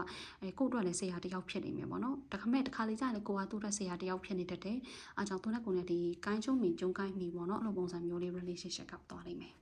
တကယ်ကောင်းတယ်နော်တကယ်ကောင်းတယ်လို့ရှိတယ်ဒါပေမဲ့အဲ့လိုပေါ့တစ်ခါလေးကြာရင်ကတားကောစားဖြစ်တာမျိုးတွေစကားများတာမျိုးတွေဖြစ်တတ်တယ်နော်အဲ့လိုအကြီးအကျယ်မဟုတ်ဘဲနဲ့ခဏဖြစ်တာမျိုးအဲ့ဖြစ်တတ်တယ်ပေါ့နော်โอเคနောက်ဆုံးကတ်လေးကြည့်လိုက်အောင်နော်past life relationship တဲ့အားကြောင့်ပြောတာ divine guidance ဆိုတာလေဒီလူကလေကိုယ့်အတွက်ဟောပါပဲဖူးစာရှင်ပေါ့နော်ဖူးစာပါပြီးသားအဲ့လိုရေဖူးစာရေးပြီးသားပေါ့နော်နှစ်ဖူးမှရေးတဲ့ဖူးစာလားအဲ့လိုမျိုးပေါ့နော်နှစ်ဖူးမှရေးတဲ့ဖူးစာလို့ပေါ့နော်ဖူးစာပါပြီးသားပေါ့အဲ့တော့အဲ့လိုပေါ့ past life relationship သူနဲ့ကိုယ်နဲ့ရှိပြီးသားအခုဘဝမှာလည်းပြန်လာတွေ့တယ်အဲ့ကြောင့်တယောက်နဲ့တယောက်ဒီဖူးစာရှင်ပေါ့နော်ကိုယ့်ရဲ့ဖူးစာရှင်အဲ့လိုမျိုး